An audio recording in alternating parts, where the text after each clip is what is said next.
때는 조선 후기 경상도의 유서 깊은 어느 고을에 대대로 명망 높은 김씨 양반 가문이 자리하고 있었습니다. 집은 웅장하고 담장은 높았으나 집안의 대가 끊길 위기에 처해 늘 무거운 침묵이 감돌았죠.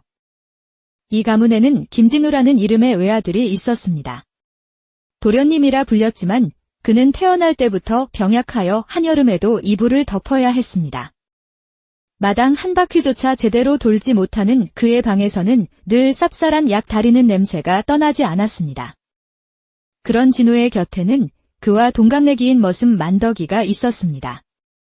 만덕은 진우와 달리 키가 훤칠하고 힘이 장사였으며 구릿빛 피부에 건강함이 넘쳤습니다. 아침이면 장작을 패고 낮이면 밭을 갈았죠. 신부는 달랐지만 둘은 어린 시절부터 함께 자라며 친형제와 다름없는 정을 나누었습니다. 진우가 책을 읽을 때면 만덕은 곁에서 먹을 갈아주었고 만덕이 밭에서 땀 흘릴 때면 진우는 창가에서 그 모습을 애틋하게 지켜보곤 했습니다. 그러던 어느 화창한 봄날 고을 사또의 집에서 매파가 찾아왔습니다. 사또에게 혼기가 꽉 찬 외동딸이 있는데 김씨 가문의 진우 도련님을 사윗감으로 점찍었다는 소식이었습니다. 가문의 위세를 다시 일으킬 절호의 기회였기에 김씨 부부는 귀가 솔깃했습니다. 하지만 사또 댁에서 내건 조건이 기이했습니다. 우리 아기씨께서 큰 병을 앓으신 후로 사람의 얼굴을 바로 보지 못하십니다. 하여 혼례 전까지는 신랑 되실 분의 얼굴을 뵙지 않고 서신으로만 마음을 나누고자 하십니다. 얼굴도 보지 않고 혼사를 정하다니 김씨 부부는 당황했지만 사또와의 연을 놓칠 수는 없었습니다. 더 큰 문제는 말을 타고 한나절은 좋게 가야 하는 사또 댁까지 진우의 몸이 버텨낼 리 만무하다는 것이었습니다. 모두가 고심에 빠져 있을 때 창백한 얼굴의 진우가 조용히 입을 열었습니다. 만덕아. 예, 도련님. 네가 나 대신 다녀와 주어야겠다. 어차피 얼굴을 보지 않는다 하니 내 서신만 잘 전해주면 될 것이다. 모두가 경악했지만 며칠 밤낮을 고민한 끝에 달리 뾰족한 수가 없다는 것을 인정할 수밖에 없었습니다. 결국 만덕은 진우의 비단 도포를 입고 진우의 이름을 빌려 사또 댁으로 향하게 되었습니다. 생전 처음 입어보는 부드러운 비단 옷의 감촉이 낯설었고 거울에 비친 자신의 모습은 양반인 듯 머슴인 듯 어색하기 짝이 없었습니다. 거칠고 굳은 살박인 손을 비단 소매 안으로 감추며 만덕은 두려움과 설렘이 뒤섞인 채 말에 올랐습니다. 사또 댁에 도착한 만덕은 웅장한 대문 앞에서 한참을 망설이다 심호흡을 하고 문을 두드렸습니다. 하인의 안내를 받아 대청마루에 이르자 병풍 너머에서 고운 목소리가 들려왔습니다. 먼 길 오시느라 고생 많으셨습니다. 저는 윤서연이라 합니다. 목소리만으로도 심장이 내려앉는 듯 했습니다. 만덕은 떨리는 목소리로 겨우 대답했습니다. 소인은 김진우라 하옵니다. 보내주신 서신 잘 받았습니다. 글씨가 참으로 단정하고 힘이 있더군요. 글을 읽지도 못하는 만덕은 당황했지만 진우가 써준 서신 덕에 위기를 넘겼습니다. 그날 이후 만덕은 사또 댁을 드나들며 병풍 너머의 서연과 이야기를 나누었습니다. 서연은 시를 좋아했고 만덕은 시를 몰랐지만 그녀의 낭낭한 목소리에 귀를 기울이며 세상의 아름다움을 새로이 배웠습니다. 달이 유난히 밝던 어느 날 밤 서연은 정원을 거닐고 싶다 청했습니다. 야은 천으로 눈을 가린 채였지만 그녀의 발걸음은 익숙한 듯 자연스러웠습니다. 연못가에 멈춰 선 그녀가 물었습니다. 달빛이 물에 비치는 소리가 들리시나요? 만덕은 귀를 기울였습니다.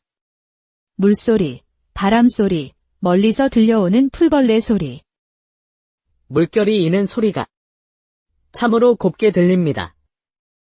그러게요. 눈으로 보지 못하여도 세상은 여전히 아름답습니다. 그 모습에 가슴이 뜨거워진 만덕은 자신도 모르게 진심을 내뱉고 말았습니다. 저는 평생 흙만 밟고 살아왔습니다. 허나 아씨와 함께 있으니 세상이 달리 보입니다. 평생 흙을 밟으셨다니요. 양반과 도련님께서 만덕은 가슴이 철렁했지만 다행히 서연은 더는 묻지 않고 그저 옅은 미소만 지을 뿐이었습니다. 이윽고 혼례 날짜가 잡혔지만 공교롭게도 진우의 병세가 급격히 악화되었습니다. 진우는 마지막 힘을 다해 만덕을 불렀습니다. 만덕아, 나는 틀린 것 같다. 네가 들려주는 이야기를 들으니 내가 그곳에 다녀온 것만 같아 행복했다. 고맙다. 혼례는 네가 나 대신 올려다오. 어차피 나는 갈 수 없는 몸인. 며칠 후 진우는 혼례를 코앞에 두고 조용히 숨을 거두었고 혼사는 자연스레 미뤄졌습니다.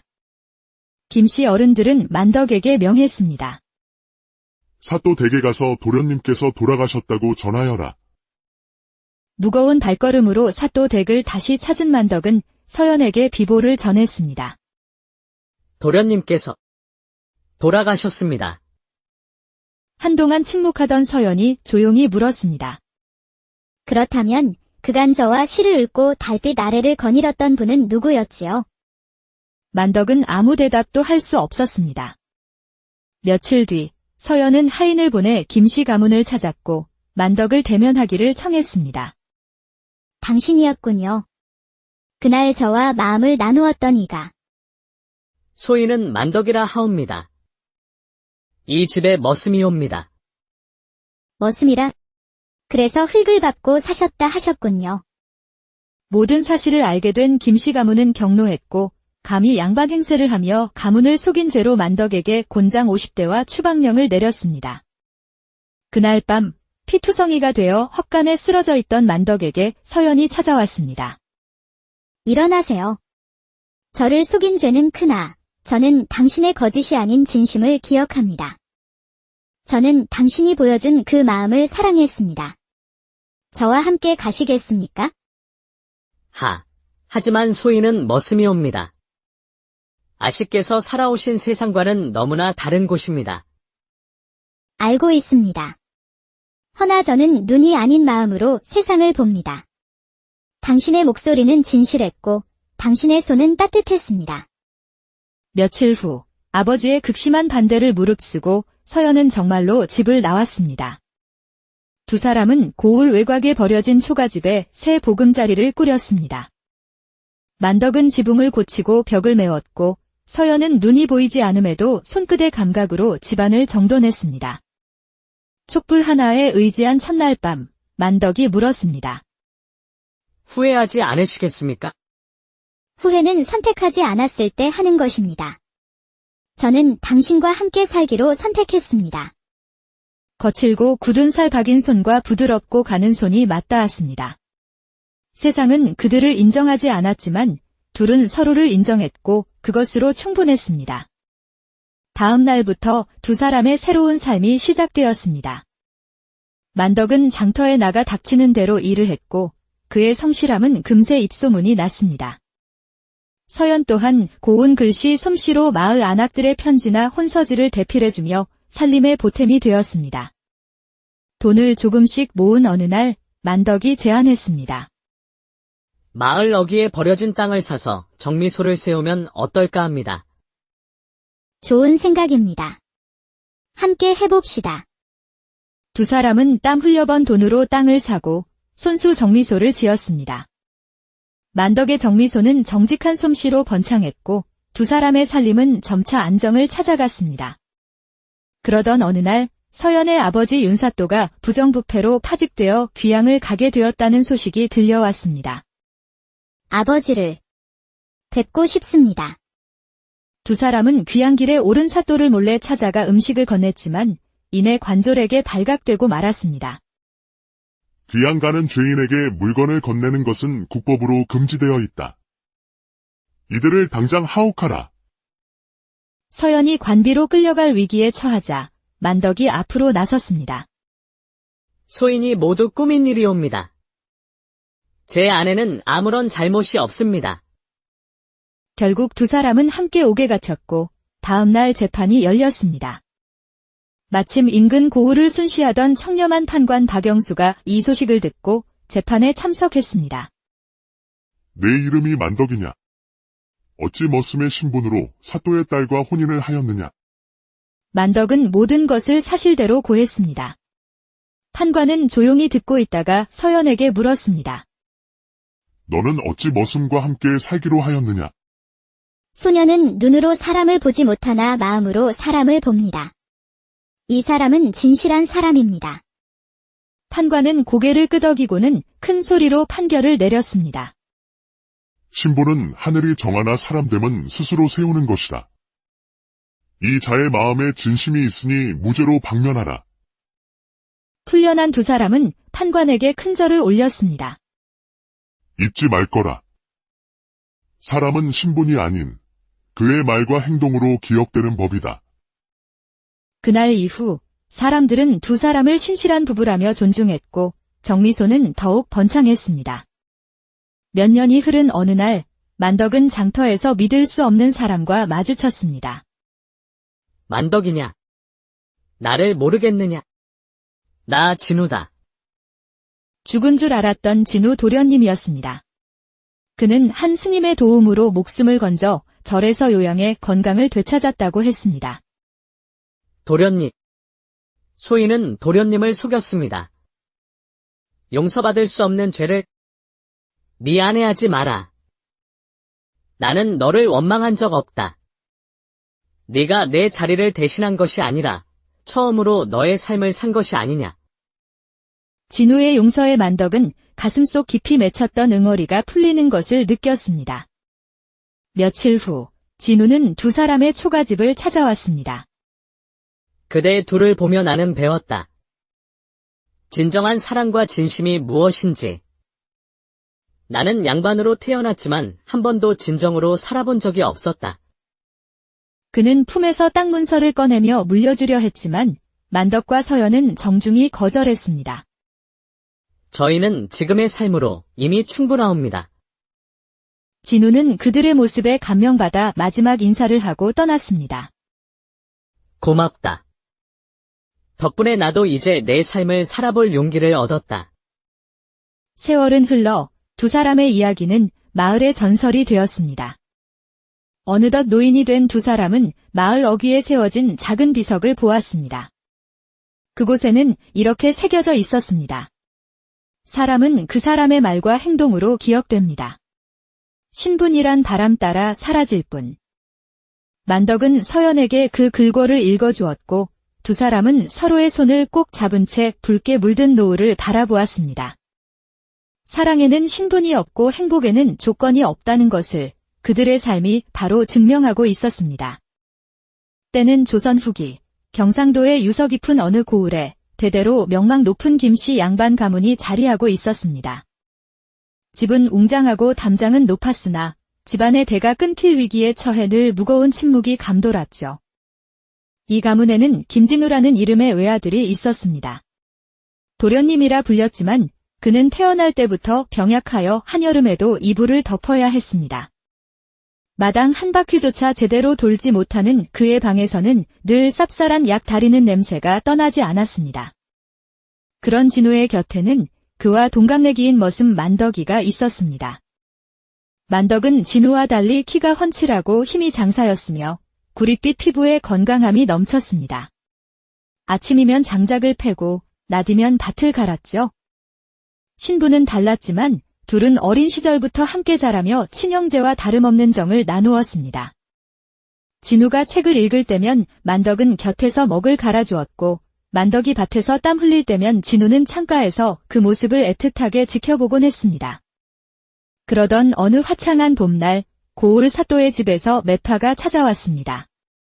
사또에게 혼기가 꽉 찬 외동딸이 있는데 김씨 가문의 진우 도련님을 사윗감으로 점찍었다는 소식이었습니다.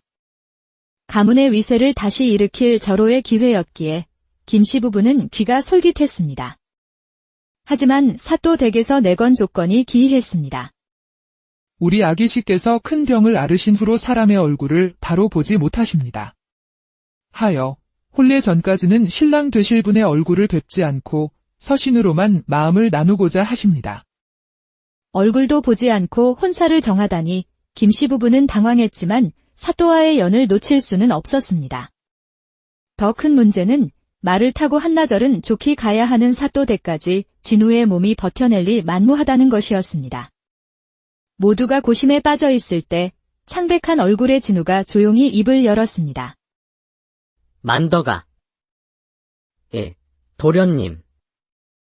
네가 나 대신 다녀와 주어야겠다. 어차피 얼굴을 보지 않는다 하니 내 서신만 잘 전해주면 될 것이다. 모두가 경악했지만 며칠 밤낮을 고민한 끝에 달리 뾰족한 수가 없다는 것을 인정할 수밖에 없었습니다.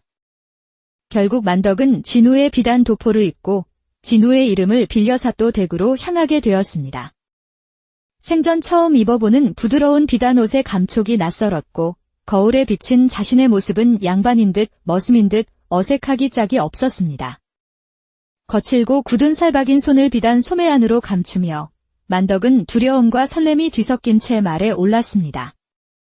사또댁에 도착한 만덕은 웅장한 대문 앞에서 한참을 망설이다 심호흡을 하고 문을 두드렸습니다. 하인의 안내를 받아 대청마루에 이르자 병풍 너머에서 고운 목소리가 들려왔습니다. 먼 길 오시느라 고생 많으셨습니다. 저는 윤서연이라 합니다. 목소리만으로도 심장이 내려앉는 듯 했습니다. 만덕은 떨리는 목소리로 겨우 대답했습니다. 소인은 김진우라 하옵니다. 보내주신 서신 잘 받았습니다. 글씨가 참으로 단정하고 힘이 있더군요. 글을 읽지도 못하는 만덕은 당황했지만 진우가 써준 서신 덕에 위기를 넘겼습니다. 그날 이후 만덕은 사또댁을 드나들며 병풍 너머의 서연과 이야기를 나누었습니다. 서연은 시를 좋아했고 만덕은 시를 몰랐지만 그녀의 낭낭한 목소리에 귀를 기울이며 세상의 아름다움을 새로이 배웠습니다. 달이 유난히 밝던 어느 날 밤 서연은 정원을 거닐고 싶다 청했습니다. 야은 천으로 눈을 가린 채였지만 그녀의 발걸음은 익숙한 듯 자연스러웠습니다. 연못가에 멈춰 선 그녀가 물었습니다. 달빛이 물에 비치는 소리가 들리시나요? 만덕은 귀를 기울였습니다. 물소리, 바람소리, 멀리서 들려오는 풀벌레 소리. 물결이 이는 소리가 참으로 곱게 들립니다. 그러게요. 눈으로 보지 못하여도 세상은 여전히 아름답습니다. 그 모습에 가슴이 뜨거워진 만덕은 자신도 모르게 진심을 내뱉고 말았습니다. 저는 평생 흙만 밟고 살아왔습니다. 허나 아씨와 함께 있으니 세상이 달리 보입니다. 평생 흙을 밟으셨다니요. 양반과 도련님께서 만덕은 가슴이 철렁했지만 다행히 서연은 더는 묻지 않고 그저 옅은 미소만 지을 뿐이었습니다. 이윽고 혼례 날짜가 잡혔지만 공교롭게도 진우의 병세가 급격히 악화되었습니다. 진우는 마지막 힘을 다해 만덕을 불렀습니다. 만덕아, 나는 틀린 것 같다. 네가 들려주는 이야기를 들으니 내가 그곳에 다녀온 것만 같아 행복했다. 고맙다. 혼례는 내가 나 대신 올려다오. 어차피 나는 갈 수 없는 몸인. 며칠 후 진우는 혼례를 코앞에 두고 조용히 숨을 거두었고 혼사는 자연스레 미뤄졌습니다. 김씨 어른들은 만덕에게 명했습니다. 사또댁에 가서 도련님께서 돌아가셨다고 전하여라. 무거운 발걸음으로 사또댁을 다시 찾은 만덕은 서연에게 비보를 전했습니다.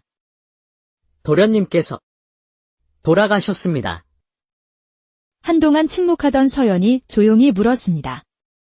그렇다면 그간 저와 시를 읽고 달빛 아래를 거닐었던 분은 누구였지요?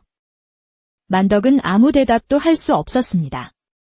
며칠 뒤 서연은 하인을 보내 김씨 가문을 찾았고 만덕을 대면하기를 청했습니다. 당신이었군요. 그날 저와 마음을 나누었던 이가. 소인은 만덕이라 하옵니다. 이 집의 머슴이옵니다. 머슴이라.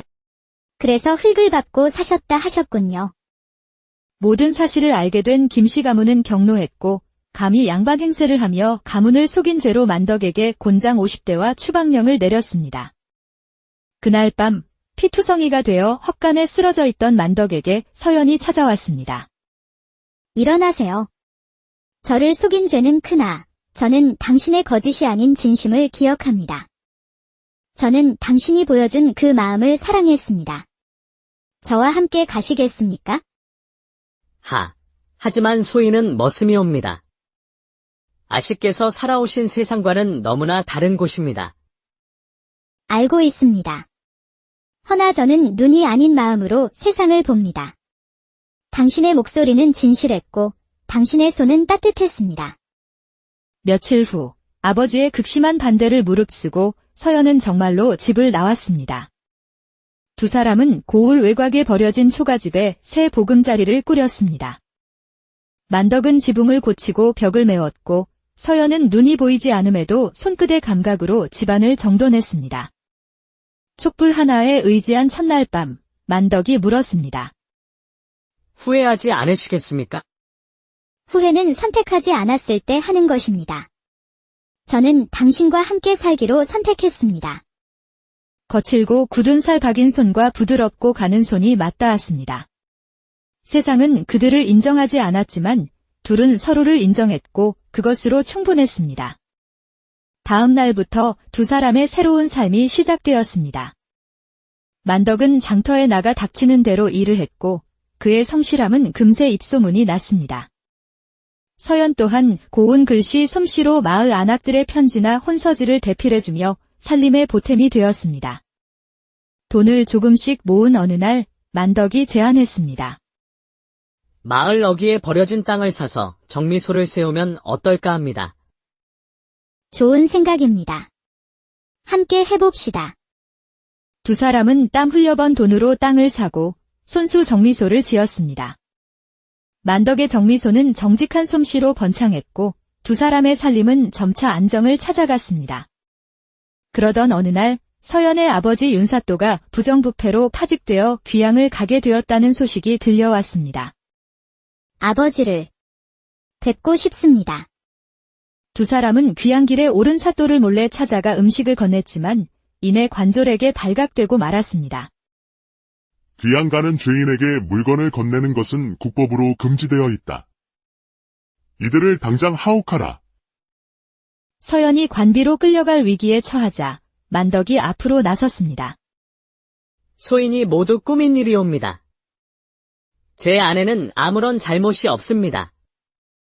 결국 두 사람은 함께 옥에 갇혔고 다음 날 재판이 열렸습니다. 마침 인근 고을을 순시하던 청렴한 판관 박영수가 이 소식을 듣고 재판에 참석했습니다. 내 이름이 만덕이냐? 어찌 머슴의 신분으로 사또의 딸과 혼인을 하였느냐? 만덕은 모든 것을 사실대로 고했습니다. 판관은 조용히 듣고 있다가 서연에게 물었습니다. 너는 어찌 머슴과 함께 살기로 하였느냐? 소녀는 눈으로 사람을 보지 못하나 마음으로 사람을 봅니다. 이 사람은 진실한 사람입니다. 판관은 고개를 끄덕이고는 큰 소리로 판결을 내렸습니다. 신분은 하늘이 정하나 사람됨은 스스로 세우는 것이다. 이 자의 마음에 진심이 있으니 무죄로 방면하라. 풀려난 두 사람은 판관에게 큰 절을 올렸습니다. 잊지 말 거라. 사람은 신분이 아닌 그의 말과 행동으로 기억되는 법이다. 그날 이후 사람들은 두 사람을 신실한 부부라며 존중했고 정미소는 더욱 번창했습니다. 몇 년이 흐른 어느 날 만덕은 장터에서 믿을 수 없는 사람과 마주쳤습니다. 만덕이냐? 나를 모르겠느냐? 나 진우다. 죽은 줄 알았던 진우 도련님이었습니다. 그는 한 스님의 도움으로 목숨을 건져 절에서 요양해 건강을 되찾았다고 했습니다. 도련님. 소인은 도련님을 속였습니다. 용서받을 수 없는 죄를 미안해하지 마라. 나는 너를 원망한 적 없다. 네가 내 자리를 대신한 것이 아니라 처음으로 너의 삶을 산 것이 아니냐. 진우의 용서에 만덕은 가슴속 깊이 맺혔던 응어리가 풀리는 것을 느꼈습니다. 며칠 후 진우는 두 사람의 초가집을 찾아왔습니다. 그대 둘을 보며 나는 배웠다. 진정한 사랑과 진심이 무엇인지. 나는 양반으로 태어났지만 한 번도 진정으로 살아본 적이 없었다. 그는 품에서 땅 문서를 꺼내며 물려주려 했지만 만덕과 서연은 정중히 거절했습니다. 저희는 지금의 삶으로 이미 충분하옵니다. 진우는 그들의 모습에 감명받아 마지막 인사를 하고 떠났습니다. 고맙다.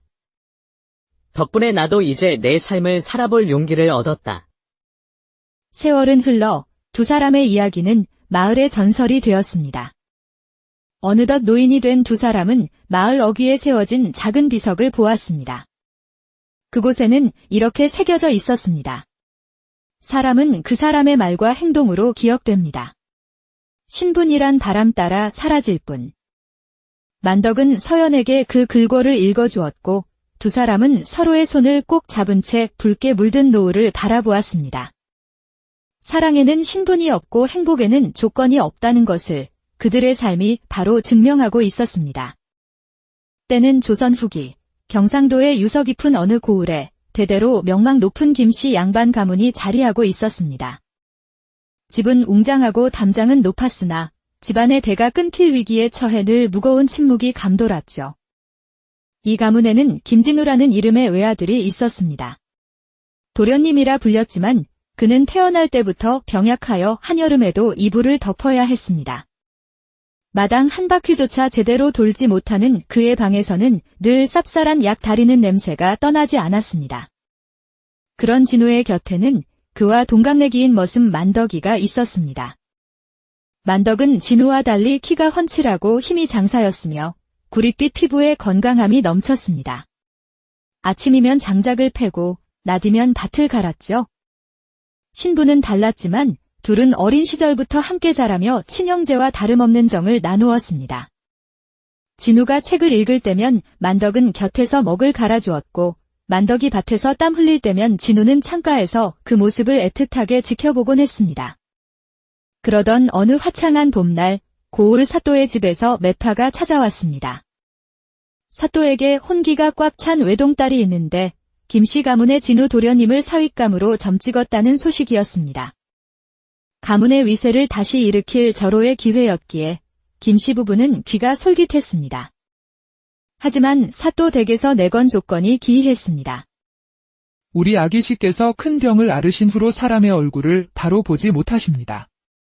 하여 혼례 전까지는 신랑 되실 분의 얼굴을 뵙지 않고 서신으로만 마음을 나누고자 하십니다. 얼굴도 보지 않고 혼사를 정하다니 김씨 부부는 당황했지만 사또와의 연을 놓칠 수는 없었습니다. 더 큰 문제는 말을 타고 한나절은 좋게 가야 하는 사또 댁까지 진우의 몸이 버텨낼리 만무하다는 것이었습니다. 모두가 고심에 빠져 있을 때 창백한 얼굴의 진우가 조용히 입을 열었습니다. 만덕아. 예, 도련님. 네가 나 대신 다녀와 주어야겠다. 어차피 얼굴을 보지 않는다 하니 내 서신만 잘 전해주면 될 것이다. 모두가 경악했지만 며칠 밤낮을 고민한 끝에 달리 뾰족한 수가 없다는 것을 인정할 수밖에 없었습니다. 결국 만덕은 진우의 비단 도포를 입고 진우의 이름을 빌려 사또 댁으로 향하게 되었습니다. 생전 처음 입어보는 부드러운 비단 옷의 감촉이 낯설었고 거울에 비친 자신의 모습은 양반인 듯 머슴인 듯 어색하기 짝이 없었습니다. 거칠고 굳은 살박인 손을 비단 소매 안으로 감추며 만덕은 두려움과 설렘이 뒤섞인 채 말에 올랐습니다. 사또 댁에 도착한 만덕은 웅장한 대문 앞에서 한참을 망설이다 심호흡을 하고 문을 두드렸습니다. 하인의 안내를 받아 대청마루에 이르자 병풍 너머에서 고운 목소리가 들려왔습니다. 먼 길 오시느라 고생 많으셨습니다. 저는 윤서연이라 합니다. 목소리만으로도 심장이 내려앉는 듯 했습니다. 만덕은 떨리는 목소리로 겨우 대답했습니다. 소인은 김진우라 하옵니다. 보내주신 서신 잘 받았습니다. 글씨가 참으로 단정하고 힘이 있더군요. 글을 읽지도 못하는 만덕은 당황했지만 진우가 써준 서신 덕에 위기를 넘겼습니다. 그날 이후 만덕은 사또 댁을 드나들며 병풍 너머의 서연과 이야기를 나누었습니다. 서연은 시를 좋아했고 만덕은 시를 몰랐지만 그녀의 낭낭한 목소리에 귀를 기울이며 세상의 아름다움을 새로이 배웠습니다. 달이 유난히 밝던 어느 날 밤, 서연은 정원을 거닐고 싶다 청했습니다. 야은 천으로 눈을 가린 채였지만 그녀의 발걸음은 익숙한 듯 자연스러웠습니다. 연못가에 멈춰 선 그녀가 물었습니다. 달빛이 물에 비치는 소리가 들리시나요? 만덕은 귀를 기울였습니다. 물소리, 바람소리, 멀리서 들려오는 풀벌레 소리. 물결이 이는 소리가 참으로 곱게 들립니다. 그러게요. 눈으로 보지 못하여도 세상은 여전히 아름답습니다. 그 모습에 가슴이 뜨거워진 만덕은 자신도 모르게 진심을 내뱉고 말았습니다. 저는 평생 흙만 밟고 살아왔습니다. 허나 아씨와 함께 있으니 세상이 달리 보입니다. 평생 흙을 밟으셨다니요. 양반가 도련님께서 만덕은 가슴이 철렁했지만 다행히 서연은 더는 묻지 않고 그저 옅은 미소만 지을 뿐이었습니다. 이윽고 혼례 날짜가 잡혔지만 공교롭게도 진우의 병세가 급격히 악화되었습니다. 진우는 마지막 힘을 다해 만덕을 불렀습니다. 만덕아, 나는 틀린 것 같다. 네가 들려주는 이야기를 들으니 내가 그곳에 다녀온 것만 같아 행복했다. 고맙다. 혼례는 내가 나 대신 올려다오. 어차피 나는 갈 수 없는 몸인. 며칠 후 진우는 혼례를 코앞에 두고 조용히 숨을 거두었고 혼사는 자연스레 미뤄졌습니다. 김씨 어른들은 만덕에게 명했습니다. 사또 댁에 가서 도련님께서 돌아가셨다고 전하여라. 무거운 발걸음으로 사또 댁을 다시 찾은 만덕은 서연에게 비보를 전했습니다. 도련님께서 돌아가셨습니다. 한동안 침묵하던 서연이 조용히 물었습니다. 그렇다면 그간 저와 시를 읽고 달빛 아래를 거닐었던 분은 누구였지요? 만덕은 아무 대답도 할 수 없었습니다. 며칠 뒤 서연은 하인을 보내 김씨 가문을 찾았고 만덕을 대면하기를 청했습니다. 당신이었군요. 그날 저와 마음을 나누었던 이가. 소인은 만덕이라 하옵니다. 이 집의 머슴이옵니다. 머슴이라. 그래서 흙을 밟고 사셨다 하셨군요. 모든 사실을 알게 된 김씨 가문은 경로했고 감히 양반 행세를 하며 가문을 속인 죄로 만덕에게 곤장 50대와 추방령을 내렸습니다. 그날 밤 피투성이가 되어 헛간에 쓰러져 있던 만덕에게 서연이 찾아왔습니다. 일어나세요. 저를 속인 죄는 크나 저는 당신의 거짓이 아닌 진심을 기억합니다. 저는 당신이 보여준 그 마음을 사랑했습니다. 저와 함께 가시겠습니까? 하지만 소인은 머슴이옵니다. 아씨께서 살아오신 세상과는 너무나 다른 곳입니다. 알고 있습니다. 허나 저는 눈이 아닌 마음으로 세상을 봅니다. 당신의 목소리는 진실했고 당신의 손은 따뜻했습니다. 며칠 후 아버지의 극심한 반대를 무릅쓰고 서연은 정말로 집을 나왔습니다. 두 사람은 고을 외곽에 버려진 초가집에 새 보금자리를 꾸렸습니다.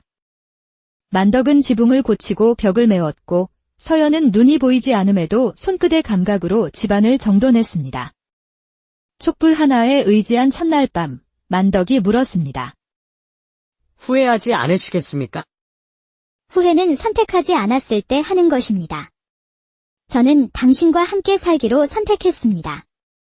거칠고 굳은 살 박인 손과 부드럽고 가는 손이 맞닿았습니다. 세상은 그들을 인정하지 않았지만 둘은 서로를 인정했고 그것으로 충분했습니다. 다음 날부터 두 사람의 새로운 삶이 시작되었습니다. 만덕은 장터에 나가 닥치는 대로 일을 했고 그의 성실함은 금세 입소문이 났습니다.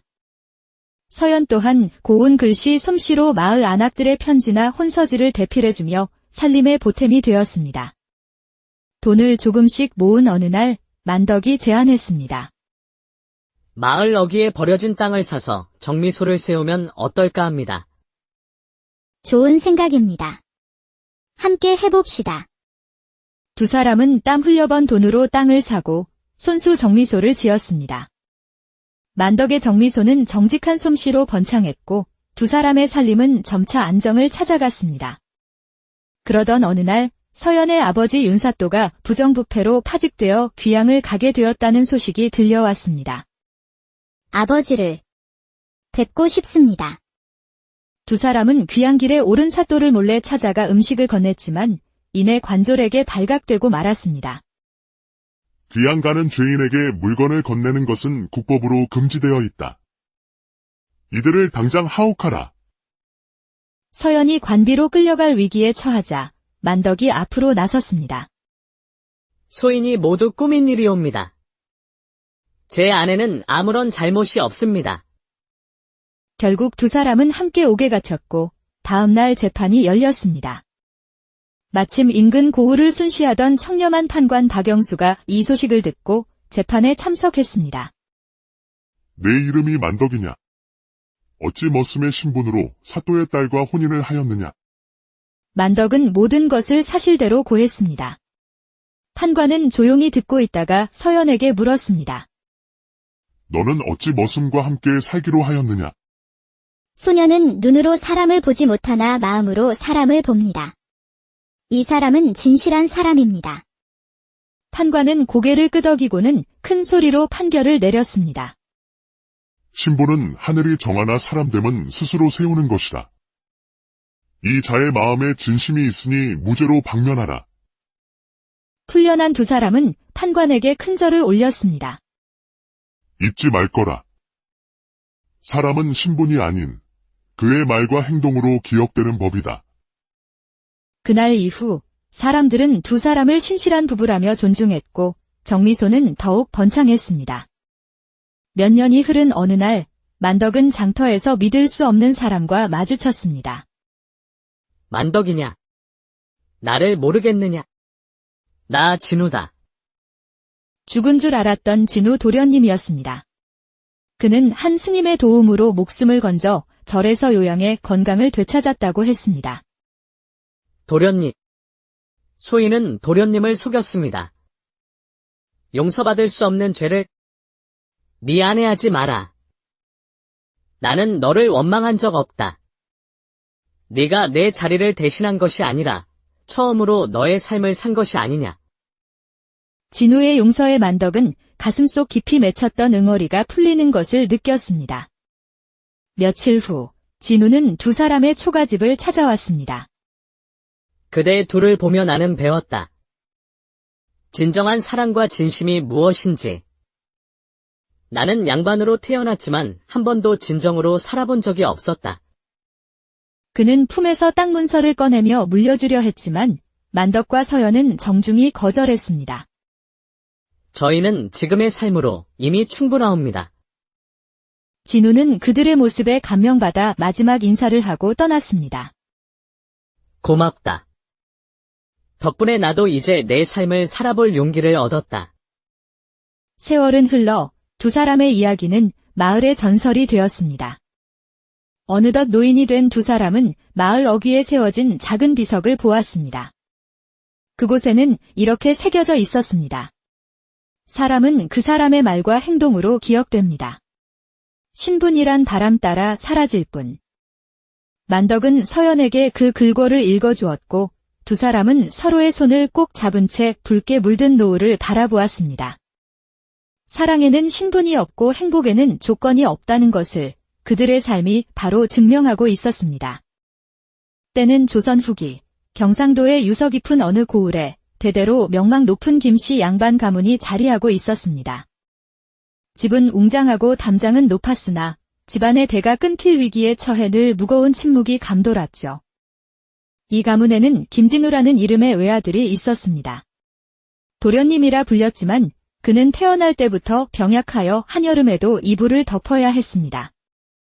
마당 한 바퀴조차 제대로 돌지 못하는 그의 방에서는 늘 쌉쌀한 약 다리는 냄새가 떠나지 않았습니다. 그런 진우의 곁에는 그와 동갑내기인 머슴 만덕이가 있었습니다.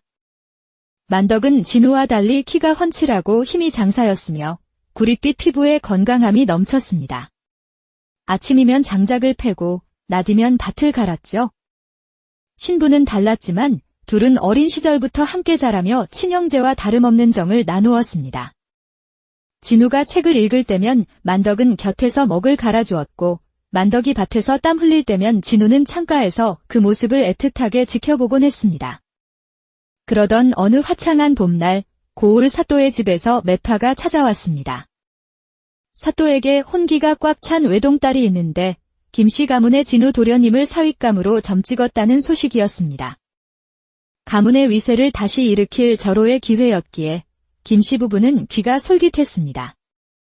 하지만 사또 댁에서 내건 조건이 기이했습니다. 우리 아기씨께서 큰 병을 앓으신 후로 사람의 얼굴을 바로 보지 못하십니다.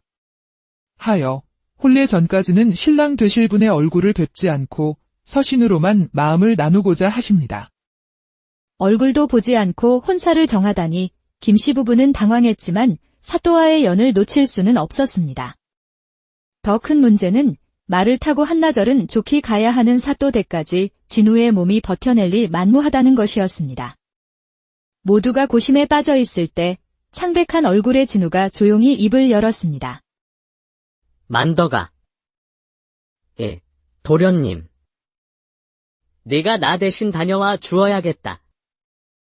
어차피 얼굴을 보지 않는다 하니 내 서신만 잘 전해주면 될 것이다.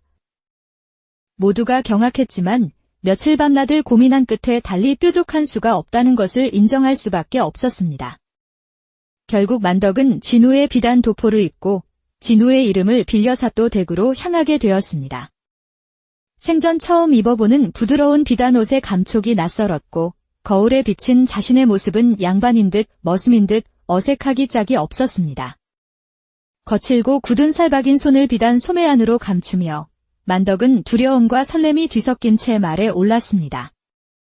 사또 댁에 도착한 만덕은 웅장한 대문 앞에서 한참을 망설이다 심호흡을 하고 문을 두드렸습니다.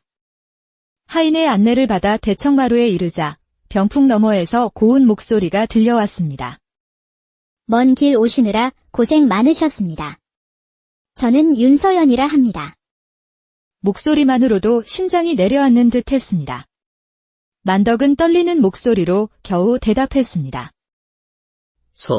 소인은 김진우라 하옵니다. 보내주신 서신 잘 받았습니다. 글씨가 참으로 단정하고 힘이 있더군요. 글을 읽지도 못하는 만덕은 당황했지만 진우가 써준 서신 덕에 위기를 넘겼습니다. 그날 이후 만덕은 사또 댁을 드나들며 병풍 너머의 서연과 이야기를 나누었습니다. 서연은 시를 좋아했고 만덕은 시를 몰랐지만 그녀의 낭낭한 목소리에 귀를 기울이며 세상의 아름다움을 새로이 배웠습니다. 달이 유난히 밝던 어느 날 밤 서연은 정원을 거닐고 싶다 청했습니다. 야은 천으로 눈을 가린 채였지만 그녀의 발걸음은 익숙한 듯 자연스러웠습니다. 연못가에 멈춰 선 그녀가 물었습니다.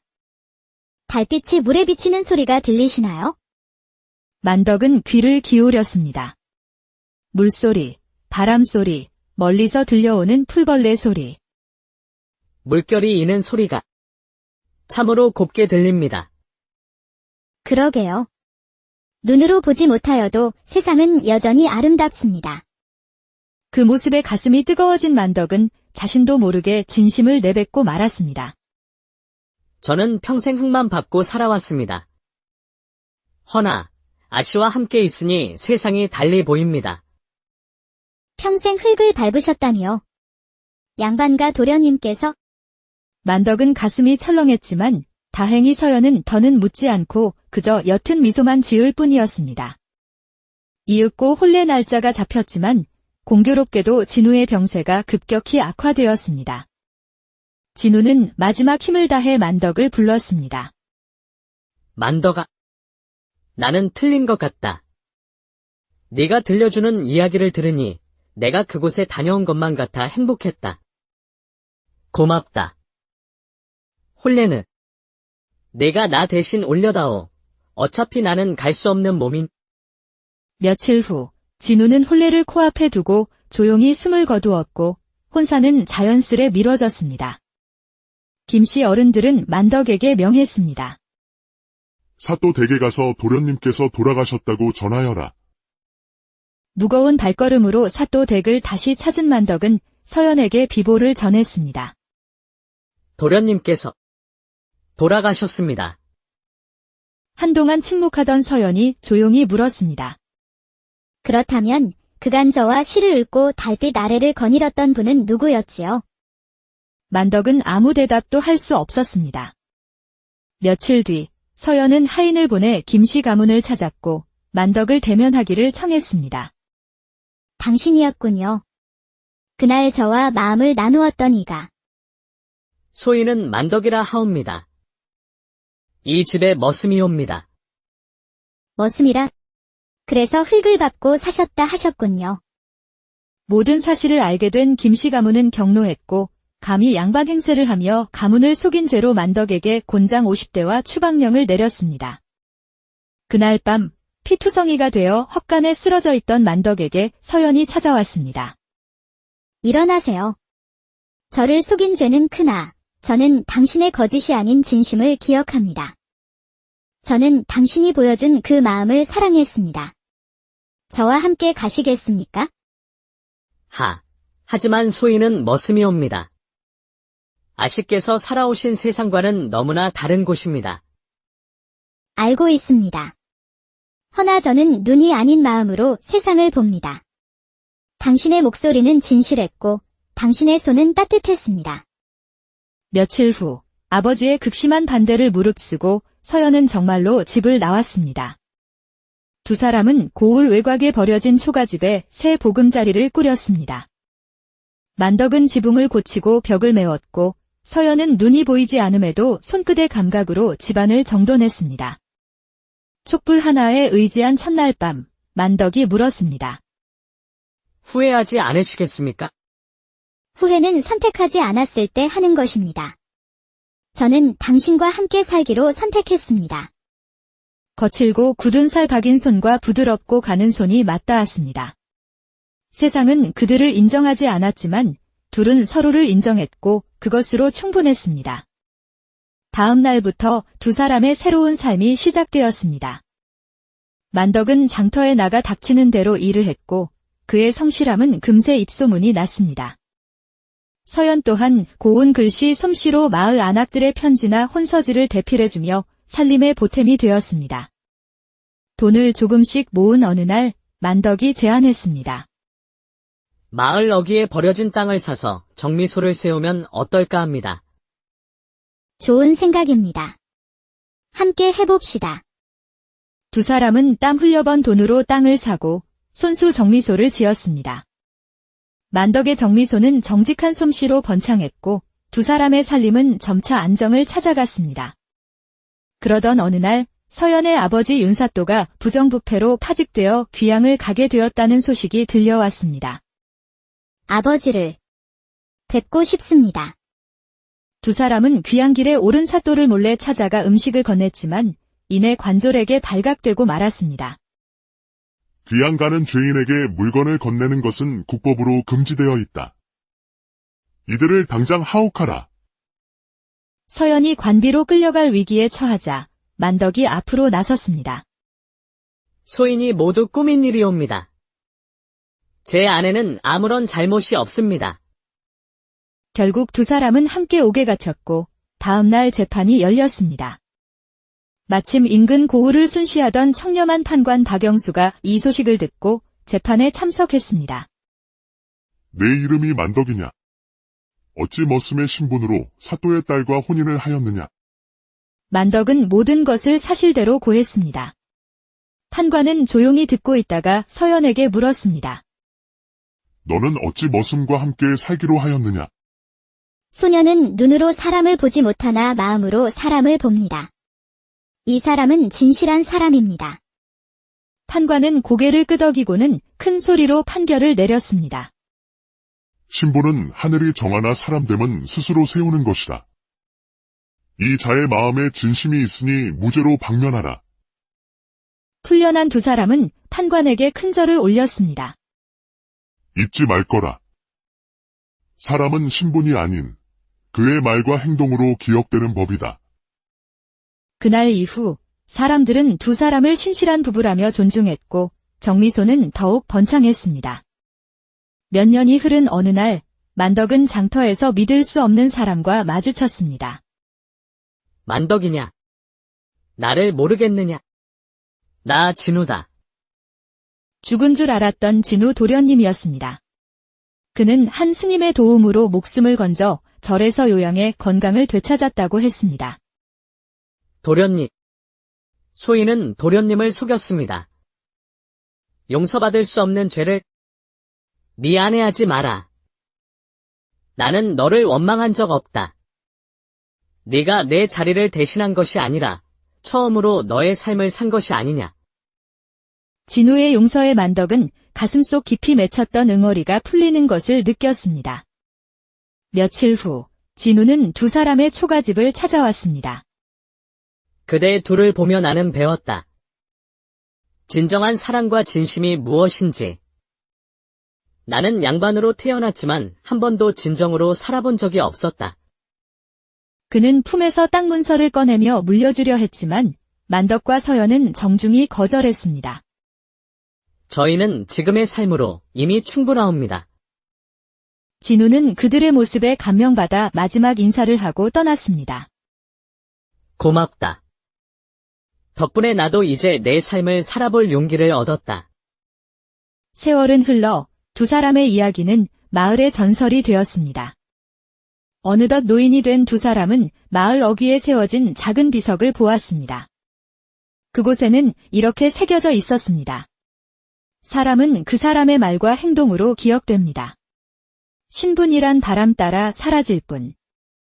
만덕은 서연에게 그 글꼴을 읽어주었고 두 사람은 서로의 손을 꼭 잡은 채 붉게 물든 노을을 바라보았습니다.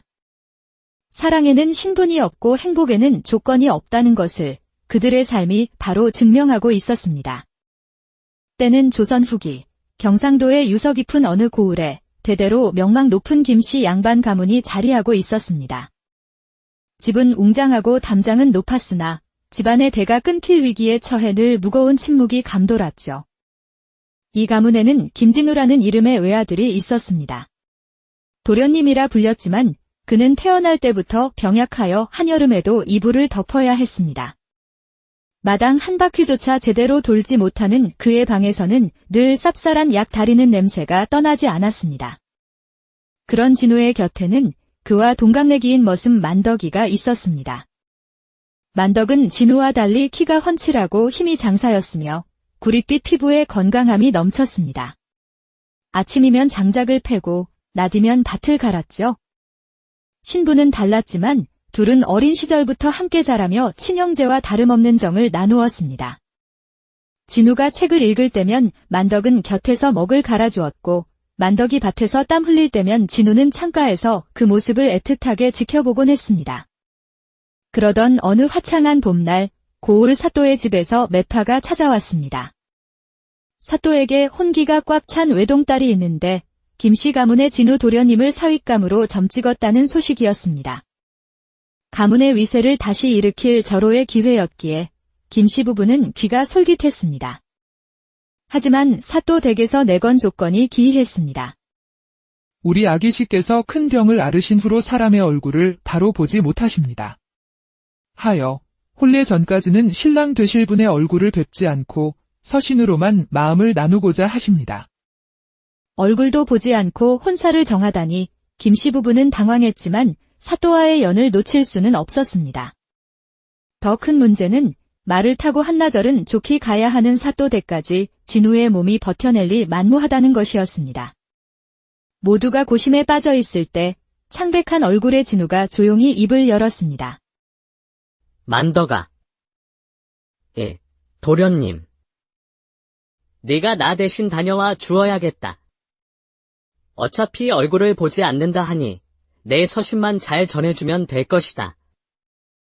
모두가 경악했지만 며칠 밤낮을 고민한 끝에 달리 뾰족한 수가 없다는 것을 인정할 수밖에 없었습니다.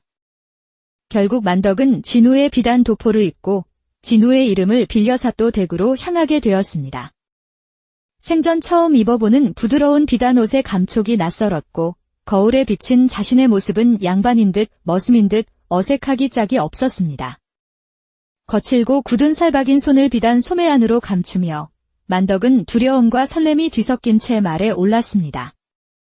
사또 댁에 도착한 만덕은 웅장한 대문 앞에서 한참을 망설이다 심호흡을 하고 문을 두드렸습니다. 하인의 안내를 받아 대청마루에 이르자 병풍 너머에서 고운 목소리가 들려왔습니다. 먼 길 오시느라 고생 많으셨습니다. 저는 윤서연이라 합니다. 목소리만으로도 심장이 내려앉는 듯 했습니다. 만덕은 떨리는 목소리로 겨우 대답했습니다. 소인은 김진우라 하옵니다. 보내주신 서신 잘 받았습니다. 글씨가 참으로 단정하고 힘이 있더군요. 글을 읽지도 못하는 만덕은 당황했지만 진우가 써준 서신 덕에 위기를 넘겼습니다. 그날 이후 만덕은 사또 댁을 드나들며 병풍 너머의 서연과 이야기를 나누었습니다. 서연은 시를 좋아했고 만덕은 시를 몰랐지만 그녀의 낭낭한 목소리에 귀를 기울이며 세상의 아름다움을 새로이 배웠습니다. 달이 유난히 밝던 어느 날 밤 서연은 정원을 거닐고 싶다 청했습니다. 얇은 천으로 눈을 가린 채였지만 그녀의 발걸음은 익숙한 듯 자연스러웠습니다. 연못가에 멈춰 선 그녀가 물었습니다. 달빛이 물에 비치는 소리가 들리시나요? 만덕은 귀를 기울였습니다. 물소리, 바람소리, 멀리서 들려오는 풀벌레 소리. 물결이 이는 소리가 참으로 곱게 들립니다. 그러게요. 눈으로 보지 못하여도 세상은 여전히 아름답습니다. 그 모습에 가슴이 뜨거워진 만덕은 자신도 모르게 진심을 내뱉고 말았습니다. 저는 평생 흙만 밟고 살아왔습니다. 허나 아씨와 함께 있으니 세상이 달리 보입니다. 평생 흙을 밟으셨다니요. 양반가 도련님께서 만덕은 가슴이 철렁했지만 다행히 서연은 더는 묻지 않고 그저 옅은 미소만 지을 뿐이었습니다. 이윽고 혼례 날짜가 잡혔지만 공교롭게도 진우의 병세가 급격히 악화되었습니다. 진우는 마지막 힘을 다해 만덕을 불렀습니다. 만덕아, 나는 틀린 것 같다. 네가 들려주는 이야기를 들으니 내가 그곳에 다녀온 것만 같아 행복했다. 고맙다. 혼례는 내가 나 대신 올려다오. 어차피 나는 갈 수 없는 몸인. 며칠 후 진우는 혼례를 코앞에 두고 조용히 숨을 거두었고 혼사는 자연스레 미뤄졌습니다. 김씨 어른들은 만덕에게 명했습니다. 사또 댁에 가서 도련님께서 돌아가셨다고 전하여라.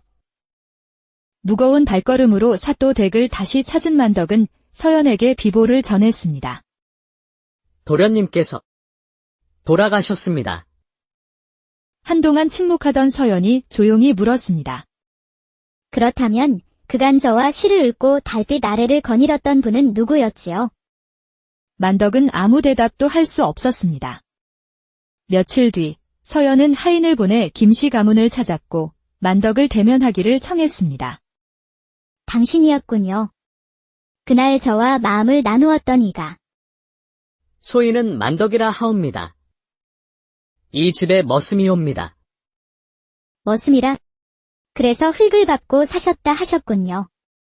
모든 사실을 알게 된 김씨 가문은 경로했고 감히 양반 행세를 하며 가문을 속인 죄로 만덕에게 곤장 50대와 추방령을 내렸습니다.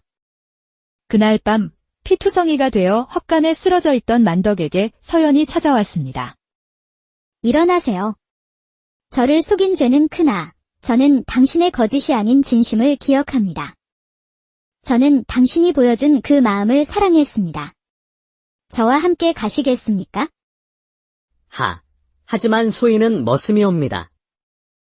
아씨께서 살아오신 세상과는 너무나 다른 곳입니다. 알고 있습니다. 허나 저는 눈이 아닌 마음으로 세상을 봅니다. 당신의 목소리는 진실했고 당신의 손은 따뜻했습니다. 며칠 후 아버지의 극심한 반대를 무릅쓰고 서연은 정말로 집을 나왔습니다. 두 사람은 고을 외곽에 버려진 초가집에 새 보금자리를 꾸렸습니다. 만덕은 지붕을 고치고 벽을 메웠고 서연은 눈이 보이지 않음에도 손끝의 감각으로 집안을 정돈했습니다. 촛불 하나에 의지한 첫날 밤, 만덕이 물었습니다. 후회하지 않으시겠습니까? 후회는 선택하지 않았을 때 하는 것입니다. 저는 당신과